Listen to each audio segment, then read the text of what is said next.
So Micah Parsons says that he doesn't want to be the highest paid defender in the NFL, and that has Cowboys Nation excited. But listen, the devil is in the details, guys.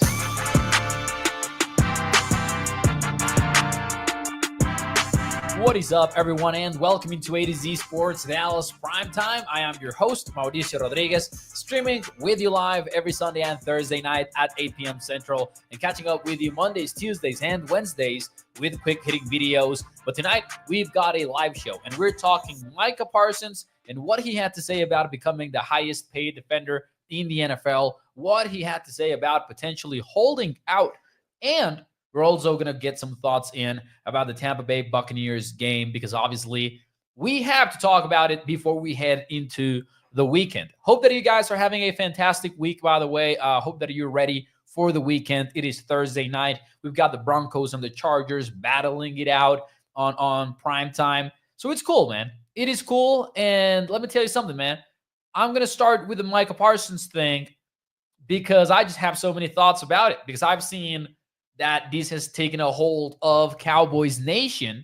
And I'm going to get some thoughts off. I'm going to rant a little bit here, and then we'll get into the comments, and we'll get into the whole Tampa Bay Buccaneers game. Let me tell you, and let me know, what do you think about the whole Micah Parsons conversation in case you missed it? Maybe you're just getting home. Maybe you just finished having dinner, and you are not aware of what happened in the Cowboys world today. Micah Parsons talked to the media. And since last weekend, NFL Network made it a conversation, he was asked about his contract situation. And Micah had some very, very nice sounding sound bites where he's saying, I don't need to become the highest paid defender in the NFL. He said, I don't need $40 million per year. And he said, hey, I don't know if I'm going to hold out because I want to be around. And he said, you know what? I want to get a deal done early so I can help the Cowboys attack free agency. I want to get the salary cap chaos out of the way so the Cowboys can go out there and sign outside free agents, unlike what happened in 2024. He didn't say that part, but I bet he thought it, right? And here's the thing. Here's what I mean with the devil is in the details. Number one, when Micah says that he doesn't need to become the highest paid defender in the NFL, remember Dak Prescott said it too. He said, hey, I don't need to be the highest paid guy in the league. And then Dak's tone changed the second he talked about how his agent explained to him how the NFL had a union and what he was doing was to lift the players that are coming next, right? To really fight for that money coming the players' way instead of the owner's way and all that. And that became Dak's rallying cry after the contract was done, which I'm not saying was wrong, by the way. It is totally the way to go. Players should get their backs, and they should know that they're helping future players get theirs eventually. But when Micah says, I don't need $40 million per year, that sounds nice. That sounds very freaking nice. But people might be forgetting that he's not a quarterback. People might be forgetting that the highest paid edge rusher in the NFL not only makes under $40 million per year, he makes under $35 million per year. That would be Nick Bosa, who is at, I believe, 34. And I'll have the exact number right here in just a moment. Nick Bosa is currently the highest paid edge rusher in the NFL. He's at $34 million per year. So Micah saying that he doesn't need $40 million per year is going to be talked about a lot before his deal is done. But just know that would be insanely above what edge rushers are making right now. I wouldn't be surprised if Micah ends up earning $40 million per year regardless, just because of how good he is. But I just got to tell you, that quote is completely meaningless because he could be making 36, 35, and he would still be the highest paid defender in the NFL. That is number one. That is, the part about not needing to be the highest paid defender.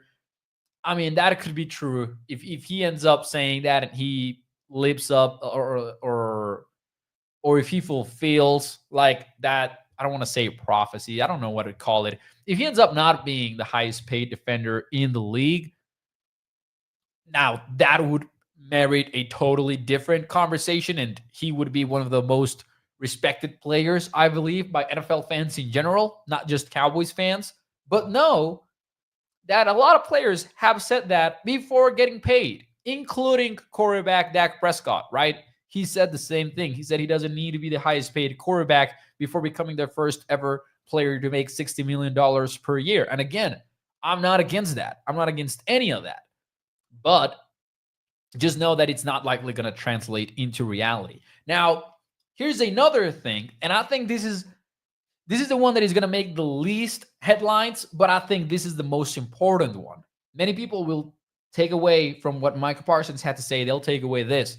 He's not going to hold out because Micah very heavily suggested that he doesn't want to hold out, that he wants to stick around, and that he, if there's a new coach who wants to learn the scheme, he did say he wants Zimmer back, which ties directly into the conversations that we've been having this week on Primetime. But Micah, when he says he doesn't want to hold out, again, I think the devil is in the details. And we got to tie that comment together with what he said about wanting to get a deal done early. Because those two go hand in hand. They're not separated. Micah wants a deal early, and as such, he might be around for OTAs. He might be around for minicamp even. Or he might want it early, right? Because free agency happens before all of that. It happens in March. So when Micah says, I want to get a deal done early so we can attack free agency, he means before mid-March, which, oh boy, of course he would like that. Every player wants the deal done now. So he says that and then says, I don't want to hold out, right? But those two go hand in hand. He doesn't want to hold out now that the early contract is a possibility. But what if free agency goes and comes and then there's no deal? What does Micah Parsons, the May version, the June version, the July version of Micah Parsons, think about that situation? Because I can bet you, if there is no deal, I'm totally betting Micah Parsons does not show up to training camp. And based on the way that the Cowboys have done business in the past, I wouldn't be surprised if that is the likeliest scenario for us to see Micah Parsons not get a deal done until the start of training camp or after training camp and just be forced to wait it out and then be forced to hold out a little bit and all that. So keep in mind, it's just the 19th of December. Keep in mind, Micah can say whatever he wants, but keep in mind that the reality is likely going to be very different from what people are taking away from Parsons' comments. And I wanted to talk about that because I want to nip that right in the butt because I know people are going to be talking about it pretty much deep into the offseason even. Netflix dropped its trailer for the Jerry Jones documentary, and Jerry Jones at the end of it says it's a soap opera. It's 365 days a year. The Cowboys are 6-8. They're likely going to be eliminated in a matter of days. And people are talking about the contract now for Micah Parsons. I think all of that is not a coincidence. And yeah, I think, hey, he just laughed in our faces about it on the Netflix documentary when he says, hey, keep him talking. And it's a 365-day opera. This is an example of it. This right here is an example of it. So there you have it. Let's get into the comments, man. Let's get into the Tampa Bay Buccaneers game, though, in the meantime. Before, though, because I saw that out of the corner of my eye. And, man, I gotta get the sound effect here going. Round of applause for Mr. Toxic Tom, who's been supporting Primetime from day one. He says, Mo, one cool thing. The OGs know about the one cool thing segment. I would bring it back, but now that we're doing the shorter shows, it's hard to fit it in on Tuesdays. But Toxic Tom says, Mo, one cool thing. Found out I'm going to be a father tonight. Oh, tonight. I didn't read that part. I actually had not gotten to that part of the comment. Oh, man, Toxic. Big congratulations to you. That is awesome. I had not read that last bit about it being tonight. That is so awesome. Congrats to you. Congrats to the lady. Congrats to the Toxic Tom family. Don't make him or her a Cowboys fan, please, for his or her own sake. But yeah, man, that's awesome. That is awesome. I miss One Cool Thing, says Holly. I do too. I'll try to find a way to make it come back. In the offseason, I think would be the perfect opportunity for it. We might bring that back. For those of you who are new to the show, that was a weekly segment we had, which was pretty wholesome. Double R says the One Cool Thing was the best ever. Okay, hey, you're going to make me bring it back. You're going to make me bring the One Cool Thing back. That was a good feel-good segment, wasn't it? Yeah, I gotta do that.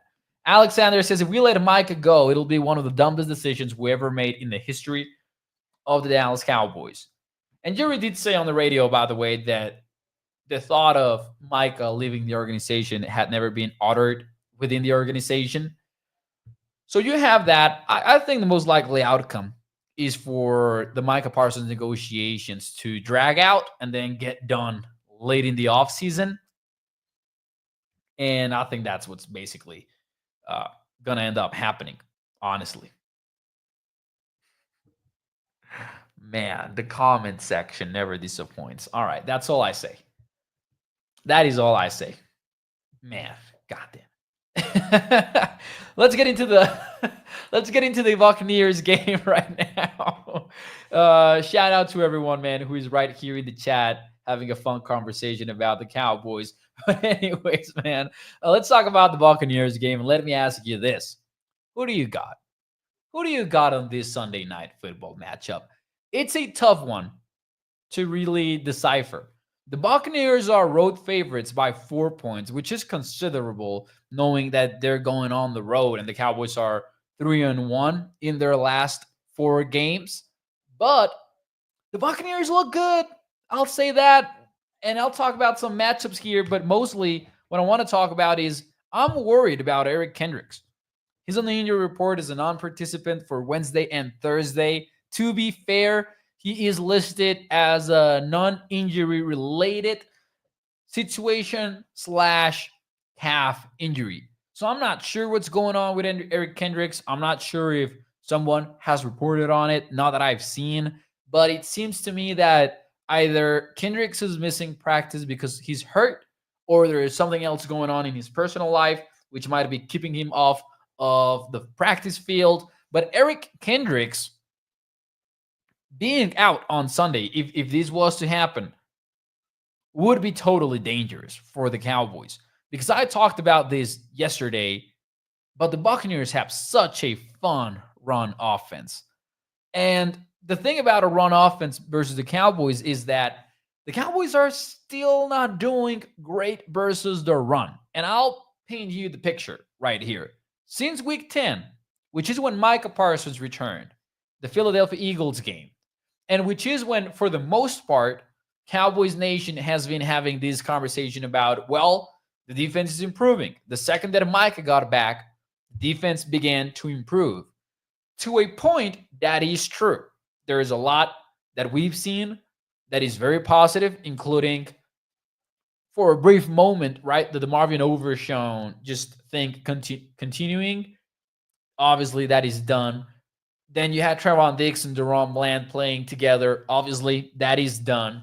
But you also saw things that are going to stick around. For example, Carl Lawson's improvement has been noticeable throughout the season. Chauncey Golston, we know now, is a solid rotational defensive lineman for the Cowboys. Ozo Dijisu is playing some of his best football yet in his career, I think. You're seeing Jordan Lewis still being that guy. You're seeing a lot of good stuff. But versus the run, the Cowboys are 30th in EPA per play since week 10. This is filtering out all of the early season stuff. All of it.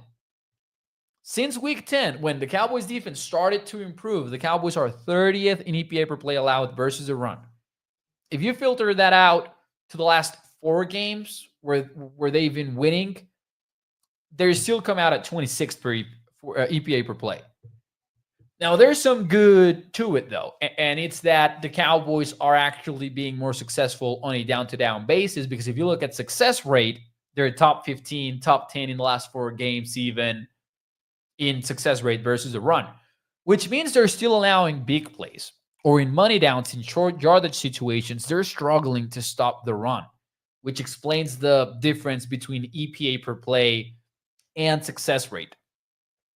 So this is all to say, considering this is, to me, the most dangerous rushing offense they've faced since the Eagles in Week 10, I look at this game as kind of like a situation where, okay, prove it to me, right? We've been talking about your improvement.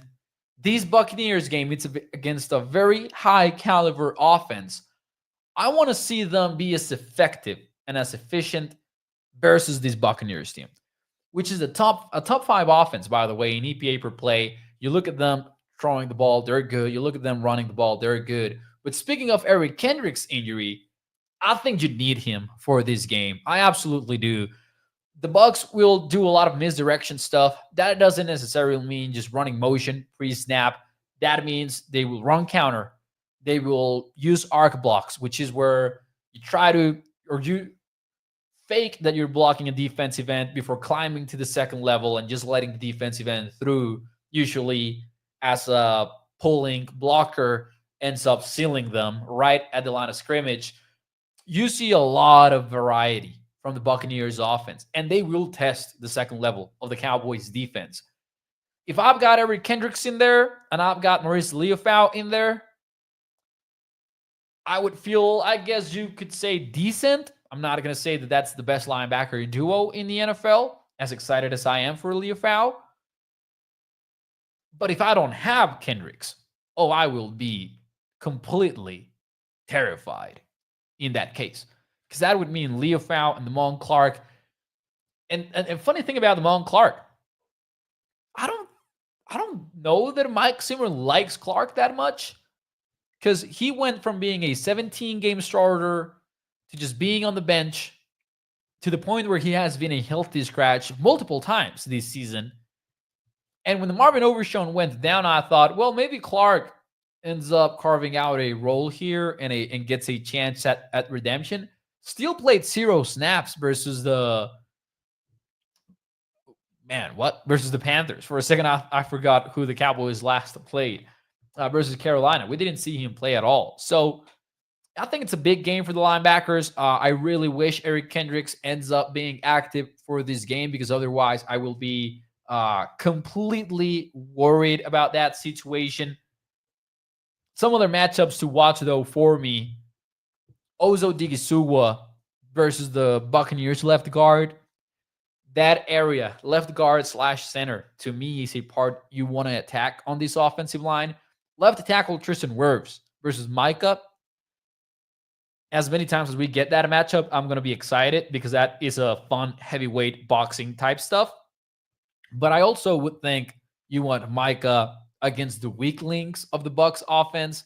And I think that could mean lining him up over the center whenever you get into those passing situations, trying to twist him into the center and the guard, right? Because the center is a rookie. It's Graham Barton, and he's been decent, but still, I think you would catch him off guard with the whole AA gap blitz looks and the stunts and all of what the Cowboys have been doing defensively to get to the passer.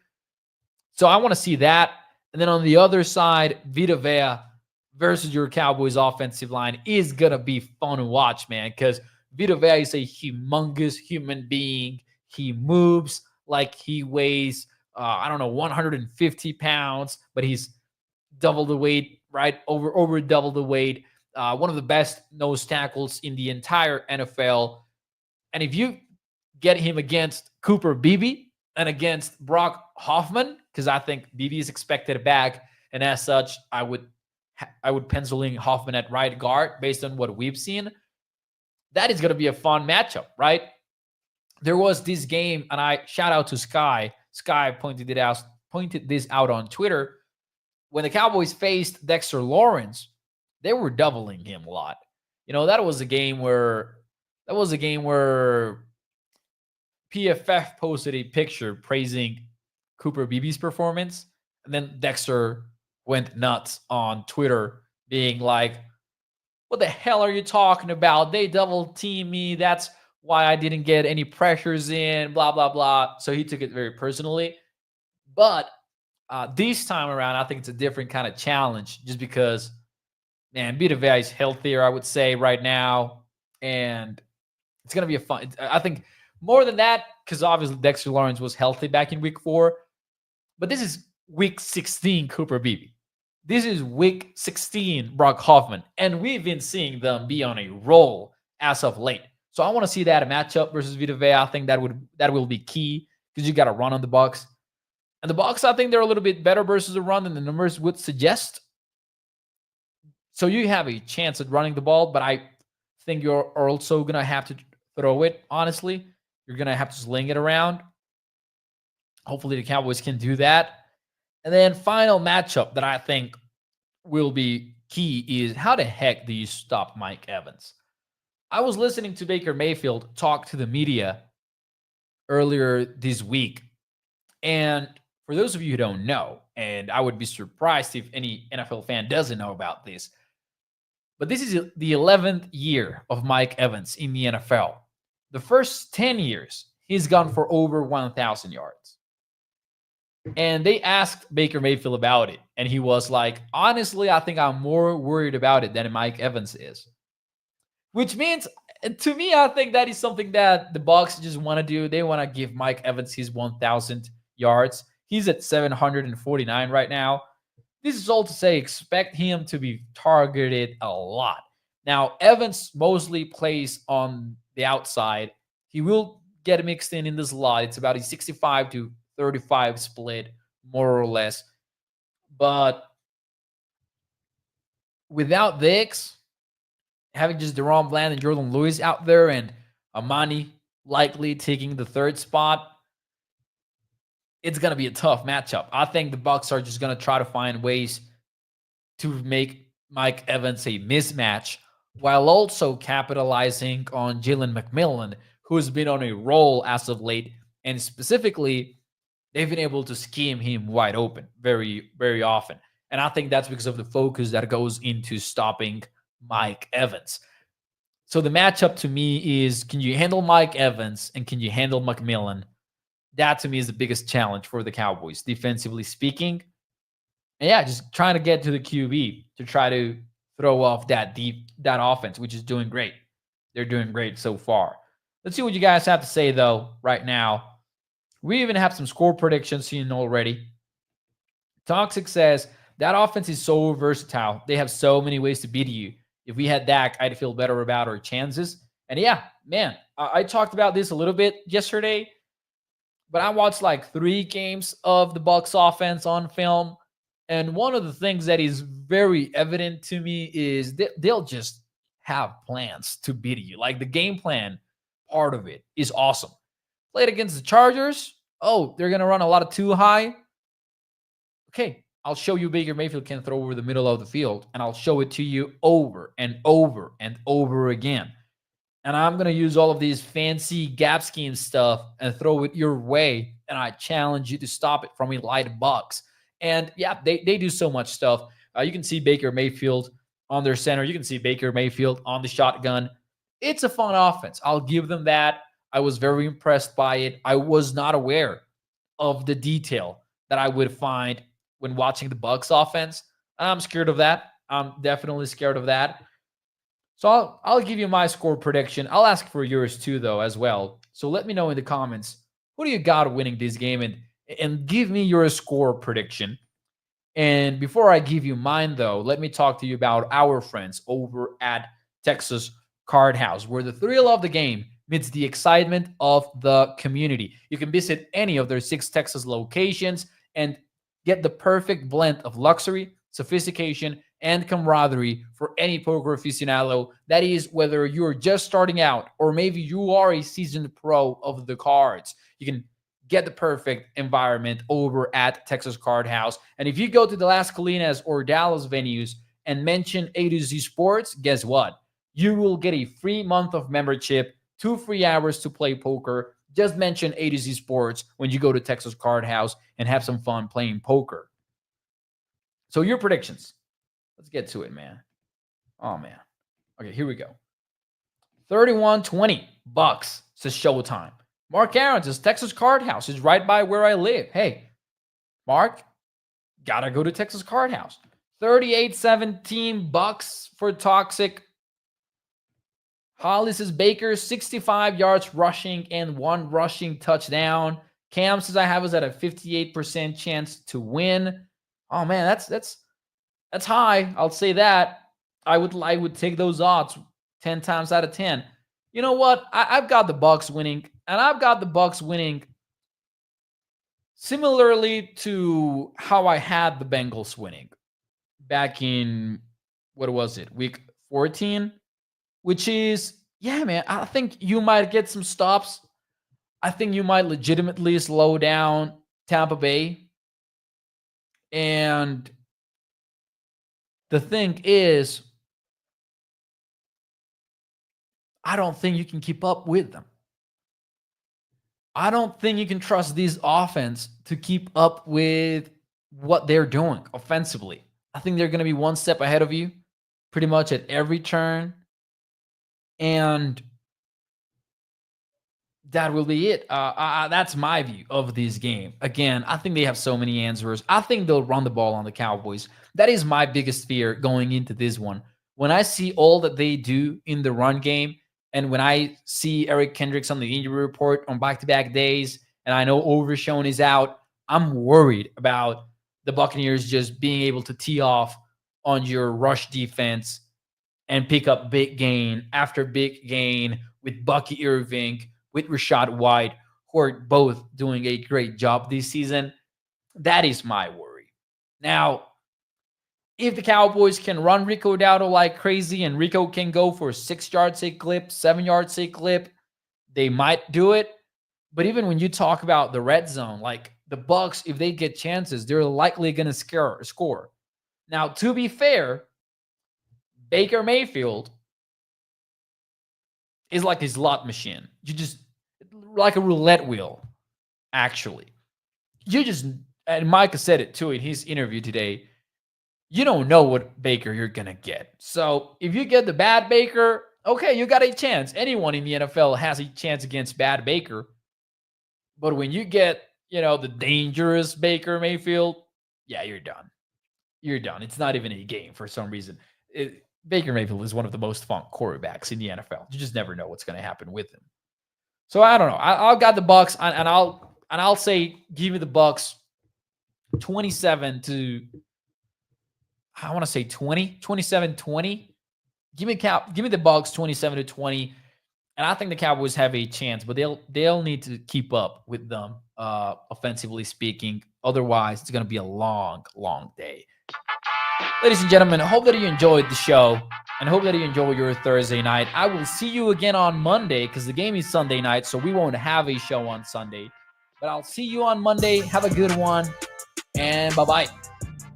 Congrats, Toxic. Congrats to you, sir. Big day.